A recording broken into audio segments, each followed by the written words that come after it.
Hi అండి, నమస్తే. నేను మీ కిరణ్ చెఫ్ని. ఇవాళ మన రెసిపీ వచ్చేసి ఎగ్ దమ్ బిర్యానీ అండి. చాలా బాగుంటుందండి. మామూలుగా ఒక రెస్టారెంట్కి వెళ్తే ఎగ్ బిర్యానీ చెప్తే ఎలా ఇస్తారంటే ఫ్రై చేసి ఇస్తారు. కానీ మన రెసిపీ అలా కాదండి. మన రెసిపీ వచ్చేసి ఎగ్ దమ్ము చేయడం. చాలా బాగుంటుందండి. బిర్యానీ మాత్రం వేరే లెవెల్ అనుకోండి. ఎలా చేయాలో పిన్ టు పిన్ మీకు చెప్తానండి. మామూలుగా దీనికి మన ఖర్చు ఎంత వచ్చింది అనుకున్నారు? మామూలుగా ఒక 250 రూపాయల లోపు వచ్చేసిందండి. కానీ 5గురికి మాత్రం ఖచ్చితంగా సరిపోతుంది ఈ బిర్యానీ మాత్రం. ఎగ్స్ అంటే మీ ఇష్టం అండి. 10 లోపు ఎన్నైనా పెట్టుకోవచ్చు. కొలత మాత్రం ఎలాంటి తేడా ఉండదు. యాజ్ ఇట్ ఈస్గా పిన్ టు పిన్ మీకు క్లియర్గా చెప్తాను. రైస్ కూడా పర్ఫెక్ట్గా అవుతుంది. నాది గ్యారంటీ. మీరు వీడియో అయితే పిన్ టు పిన్ చూడండి. మీరు ఒక్కసారి చేశారంటే ఇలా అదిరిపోతుందంటే నమ్మండి. ముందుగా నేను వచ్చేసి 1 కేజీ రైస్ తీసుకున్నాను. ఈ కేజీ రైసు దాదాపు ఒక 40 నిమిషాల వరకు వాటర్లో నానబెట్టండి. నానబెట్టిన తర్వాత ఎగ్స్ అండి ఒక 10 లోపు మీ ఇష్టం ఎన్నైనా పెట్టుకోండి. ఒక 10 లోపు ఒకటి ఎగ్స్ పెట్టేటప్పుడు చాలా జాగ్రత్తగా పెట్టండి వాటర్లో. ఎందుకంటే చిన్నగా పగిలినా కూడా చాలా చాలా డ్యామేజ్ అవుతుంది. ఎగ్స్ అనేది మన బిర్యానీకి అనేది సెట్ కాదు. ఇంకొకటి, కొత్త గుడ్లు తీసుకోవద్దు. ఒక 3 డేస్ వరకు నిల్వ ఉన్న గుడ్లను మాత్రం తీసుకోవాలి. కొత్త గుడ్లు అనేది మనకు పొట్టు రాదు. అందుకే మరి కిరాణా షాప్కి వెళ్ళినప్పుడు మరీ అడగండి, పాత గుడ్డ కొత్త గుడ్డ. ఇది ఒకటి గమనించుకోవాలి మీరు. ఇందులో మసాలా చెప్తానండి. ఇదేనండి ఈ మసాలా అసలే రెసిపీ. చాలా అంటే చాలా బాగుంటుంది. పెద్దగా తేడా ఏముండదండి, కానీ సింపుల్గా చెప్తానండి. దాంట్లో వచ్చేసి 2 టేబుల్ స్పూన్ ధనియాలు, 2 చెక్క, 2 స్టార్ పువ్వు,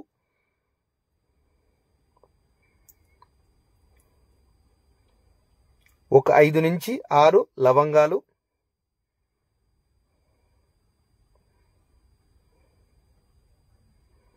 ఒక 5 నుంచి 6 ఏలక్కాయలు, సజీరా అండి.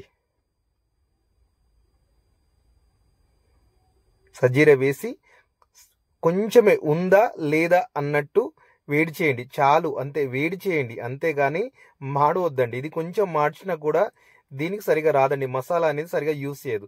దీన్ని మాత్రం సన్నగా మిక్సీ పట్టేసుకోవాలి. పట్టేసుకున్న తర్వాత మనం బ్రౌన్ పేస్ట్ చేసుకోవాలండి. ఇప్పుడు బ్రౌన్ ఆనియన్ అంటే మీకు తెలిసిందేగా, బిర్యానీకి ఎంత ఇంపార్టెంట్ అంటే ఏ బిర్యానీకైనా బ్రౌన్ అనేది చాలా ఇంపార్టెంట్. రుచిగా రావడానికి మెయిన్ కారణం ఈ బ్రౌన్ ఆనియన్ అండి. ఇలా సన్నగా తురుముకోండి. చూడండి, ఎగ్స్ అవుతున్నాయి. నిమ్మకాయ మాత్రం ఖచ్చితంగా వేసుకోండి ఎగ్స్ వాటర్లో. ఎందుకంటే ఆ నిమ్మకాయ వల్ల పొట్టు అనేది మంచిగా వస్తుంది. నెక్స్ట్ ఇలా పొడుగా పచ్చిమిర్చి కట్ చేసుకోండి.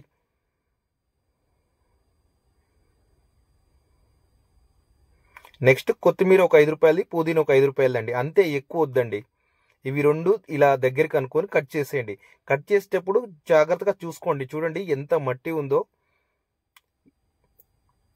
ఖచ్చితంగా నీట్గా వాటర్లో వాష్ చేయాలండి. ఎందుకంటే చిన్న రాళ్ళు కూడా బిర్యానీ మొత్తం డ్యామేజ్ చేస్తాయి కనుక ఖచ్చితంగా నీట్గా వాష్ చేయండి. నెక్స్ట్ ఒక నిమ్మకాయ అండి. నిమ్మకాయ మాత్రం నాకైతే మంచి రసం ఉన్న కాయ దొరికింది. ఒక నిమ్మరసం ఒక అరకప్పు వరకు తీసుకోండి. నిమ్మరసం అంటే మీకు ఎంత అంటే మీ కాయని బట్టి ఉంటుందండి. నాకంటే ఒక్కటే కప్పుకు నిండిపోయింది, అరకప్పు. నెక్స్ట్ బ్రౌన్ ఆనియన్ చేస్తున్నాను చూడండి.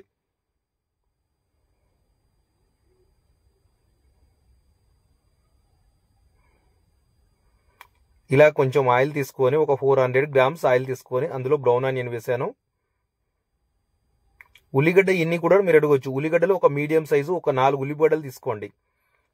ఉల్లిగడ్డలు తీసుకొని ఇలా కట్ చేసుకోండి. ఇలా కట్ చేసుకున్న తర్వాత ఈలోపు మనం గుడ్లు బయలైపోయాయి కాబట్టి ఇప్పుడు నీట్గా పొట్టు తీసుకొని సైడ్కి పెట్టుకోండి.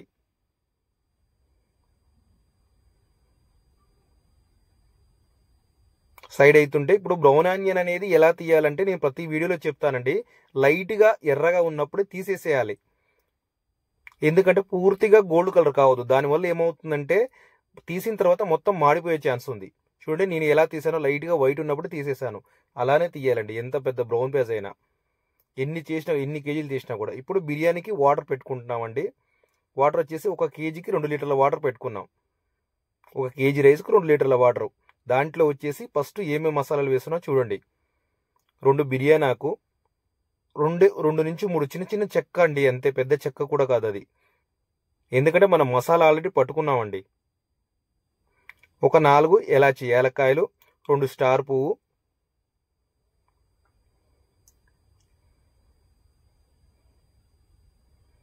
ఒక 4 నుంచి 5 లవంగాలు,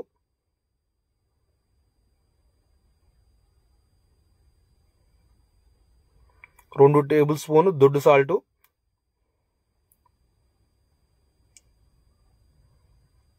యాజ్ ఇట్ ఈస్గా ఏ బిర్యానీ అయినా ఒకటే తీరుగుంటుందండి, మీరు ఒకసారి గమనించండి. అల్లం వెల్లుల్లి పేస్ట్ అండి, అల్లం వెల్లుల్లి పేస్ట్ ఒక టేబుల్ స్పూన్ వేసి, పచ్చిమిర్చి కట్ చేసాం కదండి పొడుగు పచ్చిమిర్చి, అవి కూడా ఇందులో వేసుకోవాలి. ఉందా లేదా అనే విధంగా ఒక చుక్క ఆయిల్ వేసుకోండి, దీనివల్ల రైస్ మంచి పొడి పొడిగా వస్తుంది. ఇప్పుడు మసాలా కలిపే విధానం చూపిస్తానండి. పెరుగు తీసుకోండి, పెరుగు వచ్చేసి ఒక 200 గ్రామ్స్ పెరుగు తీసుకోండి. నెక్స్ట్ కొత్తిమీర పుదీనా నీట్గా వాష్ చేసుకున్న తర్వాత ఇలా ఉంటుందండి, నీట్గా వాష్ చేసుకోవాలి, ఖచ్చితంగా వాష్ చేసుకోవాలండి. నెక్స్ట్ కస్తూరి మేతి వేసుకోవాలండి, అందులో కస్తూరి మేతి కూడా కొంచెం నీట్గా వాష్ చేసుకొని వేసుకోవాలి. నెక్స్ట్ మన బ్రౌన్ ఆనియన్ కొన్ని వేసి కొన్ని పక్కా తీసి పెట్టండి, కొన్ని, ఎందుకంటే బిర్యానీ అయిపోయిన తర్వాత పైనంగా వేయాల్సి ఉంటుంది.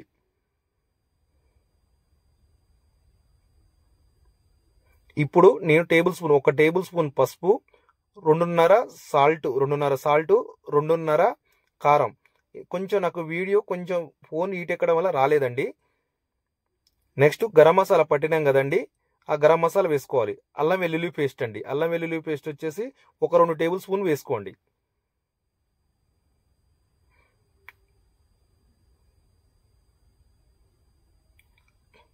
నెక్స్ట్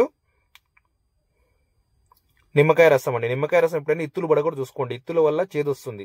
నెక్స్ట్ బ్రౌన్ ఆనియన్ చేసిన ఆయిల్ ఉంది కదండి, అది కొంత భాగం ఇందులో పోసుకోండి, అంటే ఒక 70% పోయండి ఇందులో. తర్వాత కొంచెం నెయ్యి పోసుకోండి, నెయ్యి కొంచెం పోసుకోండి, కొంచెం ఉంచండి. ఒక 20 రూపీస్ నెయ్యి అయితే సరిపోతుందండి. నెక్స్ట్ ఒక కప్పు టమాటా సాసు నిండుగా వేసుకోండి, ఇలా వేసుకోండి.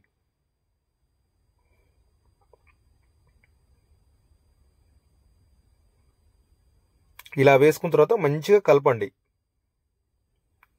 నా ఫోన్ కొంచెం హీట్ ఎక్కడం వల్ల ఏమైందంటే మసాలా అనేది సరిగా తొందరగా అయిందండి, కొంచెం ప్రాబ్లం ఏం లేదు. మీకు ఈ సాల్ట్ కారం అనేది ఈ 2 మాత్రమే పడలేదు, ఒక్కటి కొంచెం చూసుకోండి. 2.5 వేస్తే సరిపోతుంది. ఇప్పుడు మసాలా అంతా కలిపాం కదండి, ఇప్పుడు ఎగ్స్ పెట్టుకుందాం.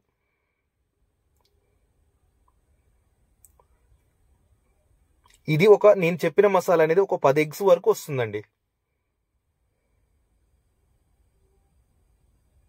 ఇంకొకటి, ఎగ్స్ అనేది ఆయిల్ రోస్ట్ చేయాలని కొందరు అడగొచ్చు, ఏం అవసరం లేదండి. ఎందుకంటే మనం ఎగ్స్ అనేది సాల్ట్ వేసి ఉడకబెడదాం, పైగా మనం దమ్ము పెడుతున్నాం కాబట్టి ఎగ్స్ అనేది మనం ఆయిల్ రోస్ట్ చేయకున్నా పర్లేదండి. ఎగ్ దమ్ బిర్యానీకి రోస్ట్ చేయకపోతేనే బాగుంటుంది.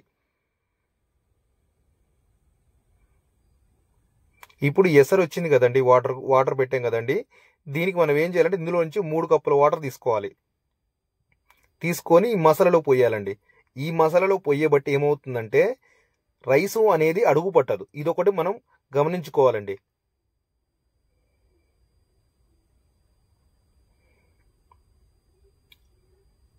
ఇప్పుడు చిన్నగా కలపాలండి, చాలా చిన్నగా. ఇగో నేను కలుపుతుంటే ఒక గుడ్డు అప్పుడే పోయింది, అందుకే చాలా జాగ్రత్తగా కలపాలి కలిపేటప్పుడు. ఇప్పుడు రైస్ వేసుకోవాలండి. ఇప్పుడు రైస్ వేసుకొని, ఈ రైస్ ఇంకొక విషయం చెప్తానండి, మామూలుగా దమ్ బిర్యానీకి అయితే దాదాపు మనం 50% ఒకసారి 70% ఇలా తీయాలి. కానీ మన ఎగ్ బిర్యానీకి వచ్చేసరికి ఎంతవరకు తీయాలంటే 80% అయిపోవాలి రైస్ మాత్రం.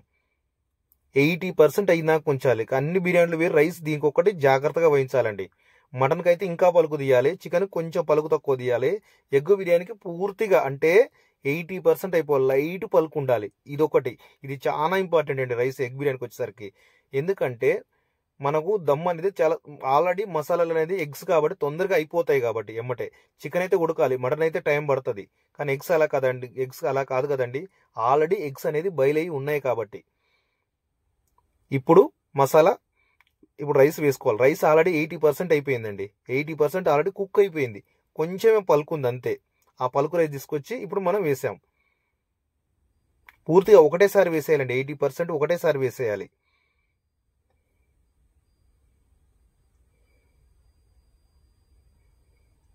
ఒకటేసారి వేసేసి ఇంకొక విషయం కూడా చెప్తానండి. దమ్ము, మెయిన్గా దమ్ము వచ్చేసి 5 నిమిషాలు హై ఫ్లేమ్లో పెట్టి తర్వాత పావు గంట స్లోగా పెట్టండి. దమ్ బిర్యానీ అనేది అయిపోతుంది. కేవలం మొత్తం మీద కూడా 15 నుంచి 17 నిమిషాల్లో దమ్ అయిపోతుంది. ఒక 5 నిమిషాలు హై ఫ్లేమ్లో పెట్టేసి వెంటనే ఇంకొక పావు గంట చాలా అంటే చాలా స్లోగా పెట్టండి. చాలా అంటే చాలా స్లోగా. ఇది ఒకటి గమనించుకోండి, ఎందుకంటే ఆల్రెడీ మొత్తం అయింది. ఆ మసాలా అనేది జస్ట్ ఉడికితే చాలు, ఈ పలుకు అనేది ఇచ్చుకుంటే చాలు, అంతేనండి. ఇప్పుడు వచ్చేసి 2 కప్పుల వాటర్ పోసుకొని కొంచెం నెయ్యి పోసుకొని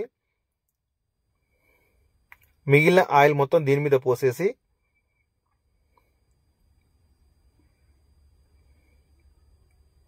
కొంచెం షాజీరా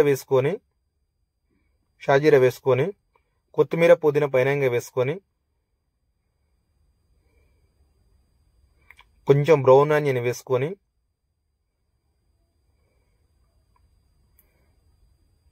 కొంచెం ఉందా లేదా అన్నట్టు ఫుడ్ కలర్ వేసుకుంటే సరిపోతుందండి. మామూలుగా ఇది ఫుడ్ కలర్ అనేది మీకు స్కిప్ చేయొచ్చు, నో ప్రాబ్లం అండి.